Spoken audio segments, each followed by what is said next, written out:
जय गुरु जी, शुक्राना गुरु जी। ओम नमः शिवाय, शिव जी सदा सहाय। ओम नमः शिवाय, गुरु जी सदा सहाय। तो संगत जी, आज है सोमवार और हम सब लोग जा रहे हैं गुरु जी के दर्शन करने, गुरु जी से मिलने। और दिखाती हूँ आज आपको आज की संगत जी। हमेशा मैं कुछ ना कुछ स्टोरी, कुछ ना कुछ सुनाती ज़रूर हूँ, बट मेरे पास आज थोड़ा टाइम की कमी है। लेट हो गई हूँ थोड़ा घर से निकलने में। तो जो भी मैं सुनाऊंगी वो चलते चलते संगत के साथ ही सुनाऊंगी।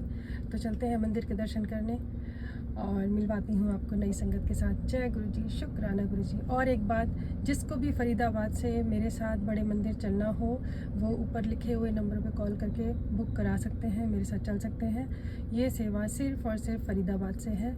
तो जय गुरु जी, शुक्राना गुरु जी। चलते हैं नई संगत के साथ बड़े मंदिर दर्शन करने। जय गुरु जी। आज की हमारी प्यारी प्यारी संगत, आपका नाम क्या है? सविता। अगर इंट्रोड्यूस कराना चाहो। मैं सविता आरपीएस सवाना से जा रही हूँ और ये मेरा दूसरा है चांस कि मैं जा रही हूँ। गुरुजी का बुलावा आज था तो उन्होंने मुझे बुला लिया। हाँ जी, वीडियो में बोलो कुछ। जय गुरु जी। मैं तो जिस दिन से हमारी वंदना मैडम ने शुरू करा है, पहली संगत मैं ही थी। मैंने अपना सत्संग सुनाया था, फिर गुरु जी ने मुझे फिर बुलाया है, मौका दिया है। जय गुरु जी, शुक्राना गुरु जी, लख लख शुक्राना। शुक्राना। सुनीता आंटी, आप कुछ बोलोगे गुरु जी के लिए? जय गुरु जी। आज मैं दूसरी बार जा रही हूँ उनके बड़े मंदिर, और वंदना जी की वजह से आज मैं जा पा रही हूँ। और मैं ये चाहती हूँ, आज गुरु जी से मैं ये अरदास कर रही हूँ, मुझे वो अपने चरणों में ऐसी जगह देखी मैं बार बार जाऊँ और इस सेवा का भी लाभ उठाऊँ, और एक दिन मैं भी उनके चरणों में इतनी वो हो जाऊँ कि मैं भी ऐसे वंदना जी की तरह सेवा कर पाऊँ लोगों की, उन अपने साथ लोगों को, संगत को ले जा सकूँ। भजन, उनके जो भी सत्संग है, उनकी वाणी है, वो खुद भी सुनूं और औरों को भी सुनाऊं। तो शुक्राना गुरु जी। जय गुरु जी। अपनी मेर सब पर बनाए रखना, वंदना जी पर भी जिन्होंने इनकी सेवा ले रखी है। वंदना जी की वजह से ही एक्चुअली हम लोग अभी जा पा रहे हैं। वजह नहीं होती है जब तक गुरु जी नहीं चाहेंगे, उनकी इच्छा से ही सब कुछ होता है। शुक्राना गुरु जी, शुक्राना, शुक्राना। मैं तो आगे सबसे कहती हूँ कि मैं नहीं करनी है, बिल्कुल भी मैं नहीं कि मैं ले गई, मैं नहीं करा, मैं नहीं करनी। हम है ही नहीं। मैं बता तो रही हूँ, आज की संगत पूरी करने में कल मेरे मुंह से निकला था, अरे बड़ी संगतें हैं जो कि जाना चाहते हैं मंदिर और मुझे मिल जाएंगी। एक की कमी पड़ रही है, सीट की हो जाएगी।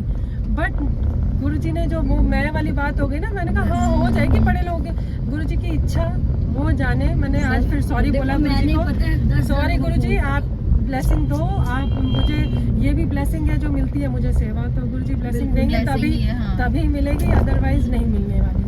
तो ये आप उधर से ही शुक्राना गुरु जी। नहीं, मैं तो जय गुरु जी। जय गुरु जी। तो आज मैं सुनाती हूँ संत रविदास की कहानी, जो आज सुबह मैंने गुरबानी में सुनी थी।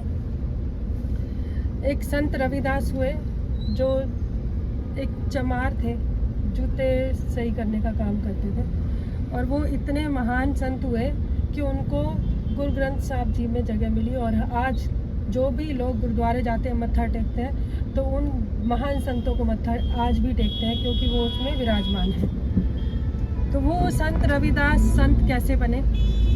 वो बचपन से वो काम करते थे जूते ठीक करने का, और वो काम करते करते अपनी भक्ति में लीन रहते थे, हमेशा भगवत भजन करते ही रहते थे। और जो कोई भी गरीब होता था उससे काम के पैसे लेते ही नहीं थे, और कोई साधु संत आता था तो उसको भी फ्री काम करते थे, उसका काम कुछ करते थे तो वो फ्री करते थे, पैसे नहीं लेते थे। तो हुआ, वो बनारस रहते थे, और हुआ क्या, कुंभ का मेला लगा तो बहुत लोग कुंभ जा रहे थे स्नान करने के लिए। तो संत जा रहे थे कुछ हरिद्वार, उनमें से एक संत को उन्होंने देखा कि उनके जो जूते हैं वो फटे हुए हैं। तो संत रविदास ने देखा तो उन्होंने कहा लाओ आपके मैं जूते ठीक कर दूँ। उन्होंने बोला चलो कर दो, कि आपको दूर जाना है और ये दिक्कत होगी। तो संत रविदास ने वो जूते उनके ठीक कर दिए। अब ठीक कर दिए तो जो संत थे उन्होंने पैसे ऑफ़र किए, तो इन्होंने मना कर दिया रविदास जी ने कि नहीं, मैं संतों के लिए किसी से पैसे नहीं लेता। तो कह रहे नहीं, लेकिन मैं तो पैसे दूंगा आपको। तो मैंने जो गुरबानी में सुना, उन्होंने ज़िद करी तो एक कशीरा, जो पैसे का तीसरा हिस्सा होता है, वो को जब दिया तो उन्होंने कहा कि नहीं, मैं ये नहीं लूँगा, अगर आप गंगा नहाने जा रहे हो तो मेरी तरफ से ये गंगा जी को भेंट चढ़ा देना, लेकिन देना तभी जब गंगा जी खुद हाथ बढ़ा के इसको लें, ऐसे नहीं दे देना। तो कहते हैं ठीक है। तो संत गए, अब विश्वास तो नहीं हुआ उनको, भाई ये क्या बोल रहा है। फिर भी जब उन्होंने डुबकी लगाई तो उनको याद आया कि ऐसे बोला था रविदास ने, तो मैं दे देता हूँ, निकालता हूँ क्या होता है देखते हैं। तो उन्होंने जब सिक्का अपनी जेब से निकाला तो गंगा मैया ने हाथ बढ़ा के वो सिक्का लिया। मतलब एक भक्ति में इतनी ताकत है कि ईश्वर को खुद आना पड़ता है अपने भक्त की लाज रखने के लिए, क्योंकि भक्त ने बोल दिया कि खुद माता जब लेंगी तभी देना, नहीं तो नहीं। तो माता ने हाथ बढ़ा के वो सिक्का लिया और उनको अपना सोन जड़ाऊ जो हीरे मोतियों वाला जो कड़ा था उतार के अपने हाथ का, वो निशानी के तौर पे उन्होंने बोला कि ये रविदास को दे देना। तो अब वो चल दिए, ठीक है, माता की तरफ से भेंट लेके। लेकिन संत को आ गया लालच, कह रहे वो तो एक कशीदा भी नहीं ले रहा था, वो एक पैसा भी लेके राजी नहीं था, उसको तो पैसे का कुछ मोह नहीं है, उसको तो पैसे की कोई ज़रूरत ही नहीं है। वो क्या करेगा इस रतन जड़ाऊ कड़े को लेके, तो इसको मैं घर ले जाता हूँ। अब घर लेके गया तो उनकी पत्नी जो थी उनको देख के लालच आ गया, भाई ये तो बहुत सुंदर है, इसको तो रख लेते हैं घर, उसको क्या देना है, वैसे भी जो पैसा दिया था वो भी तो तुमने ही दिया था, उसका थोड़ी था, वो तो भाई ले भी नहीं रहा था। तो उन्होंने ये सोच के वो अपने पास रख लिया। अब कुछ दिनों तक रखे रहे तो दोनों ने डिस्कस किया कि भाई इसका क्या करें, अगर हम बेचने जाएंगे तो चोरी का माल के उसमें पकड़े जाएंगे, तो इससे हम ये राजा को देके राजा से कुछ इनाम ले लेते हैं। तो वो राजा कहाँ के राजा थे, मैं नाम भूल गई। तो राजा को जब दिया तो राजा ने वो कड़ा लिया और बहुत सारा धन दौलत दे के उस संत को वापस भेज दिया। तो राजा ने वो अपना कड़ा अपनी रानी को भेंट किया कि रानी ये बहुत सुंदर कड़ा, ये तेरे लिए। रानी कहती है एक कड़े का मैं क्या करूँगी, मुझे तो भाई जोड़ा चाहिए, दूसरा भी चाहिए इसका। वे कहते हैं कि दूसरा, वो तो एक साधु आया था वो दे गया था, चलो उसको बुला लेंगे, उसको कहेंगे भाई दूसरा भी ला दें।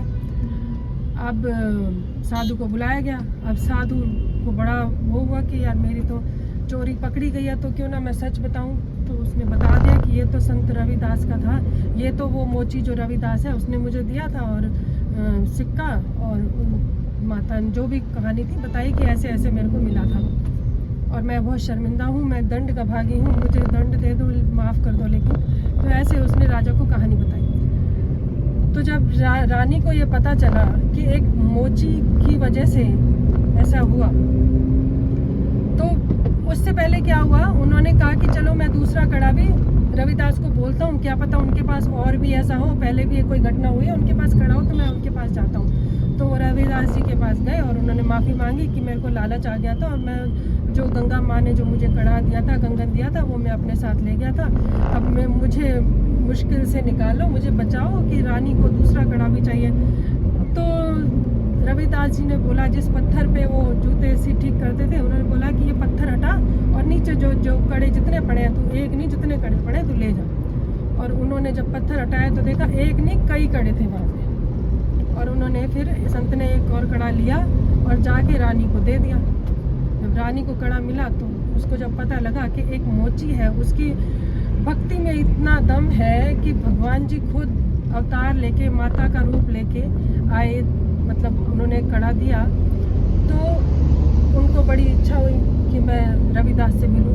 और वो जब रविदास जी से मिलने गई तो उन्होंने रविदास जी से मंत्र लेके उनको अपना गुरु बना लिया। अब जब बाकी जो संत थे उनके राज्य के, वो तो इस बात से खफा हो गए, नाराज हो गए कि एक मोची को इन्होंने गुरु बना लिया, हमारा तो काम न था।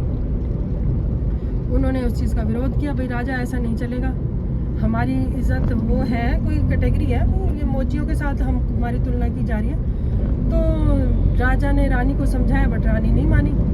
कहती है राजा ये सब लोग लालची हैं, इनमें कोई धर्म कर्म का नहीं है, ये सिर्फ पैसे के लालची संत है, ये संत नहीं है। असली संत तो रविदास है, जो जिसको कुछ चाहिए ही नहीं, सिर्फ देना जानता है और बस सेवा भाव है उसका। तो वो रविदास जी, उन्होंने भोजन सबको भोज पे बुलाया, खाना खाने के लिए सब संतों को बुलाया और रविदास जी को बुलाया। रविदास जी ने मना कर दिया कि मैं नहीं आऊँगा, मेरी वजह से और संत नाराज़ हो जाएंगे।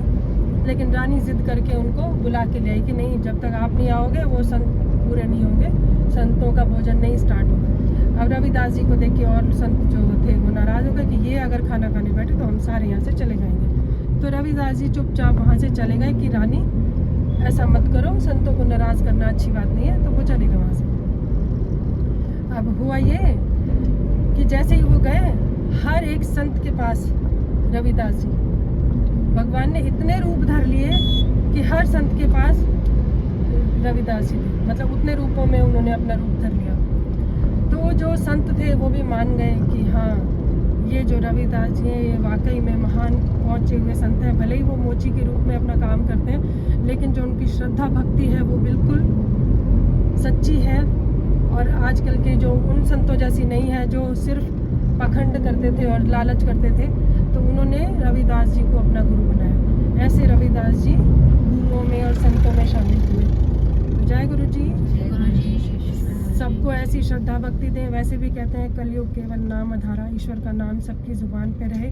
और हमारे गुरु जी तो इतने सीधे सरल हैं कि हम बस उनका नाम लेते हैं और वो हमारे साथ ही हो लेते हैं। अब हमें पता है गुरु जी हमेशा हमारे साथ ही रहते हैं।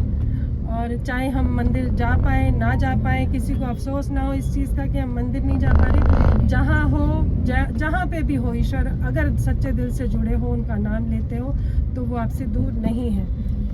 चाहे आप कहीं पे भी हो। जैसे वो उन्होंने हिरण्यकश्यप वाली कहानी थी, बस उनकी सच्ची लगन थी, हरी हरी हरी हरी करके उन्होंने ईश्वर को पा लिया था। ईश्वर का नाम में इतनी ताकत है। अगर आप ईश्वर का नाम सच्चे दिल से हर टाइम उठते बैठते हमेशा रहता है हमारे जुबान पे। तो मैं सो के उठती हूँ जय गुरु जी, सोते टाइम जय गुरु जी, उठते चलते बैठते जहाँ खाते पीते हर टाइम जय गुरु जी। मैं ना डेली तो इसलिए गुरु जी का साथ हमेशा है हमारे साथ, हमें पता है। तो चलते हैं मंदिर दर्शन करने, वहाँ के दर्शन हो पाएंगे तो कराएंगे। जय गुरु जी, शुक्राना।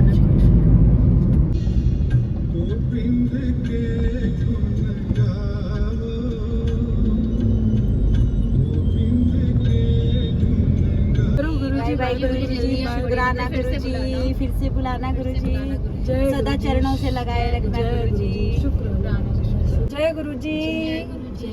हम आ गए हैं दर्शन करके और नीलम आंटी को उतार दिया है और इन आंटीज को उतार रहे हैं। तो आपको कुछ बोलना है? जय गुरु जी, शुक्राना गुरु जी। बहुत अच्छा लगा आज वंदना जी के साथ जा करके। बस ये सफ़र यूं ही बरकरार रहे, साथ रहे, गुरु जी बुलाते रहे बार बार, गुरु जी बार बार बुलाते रहे। बस यही कहूँगी, जय गुरु जी, शुक्राना गुरु जी, अपनी मेहर बख्शे। जय गुरु जी, शुक्राना। शुक्राना।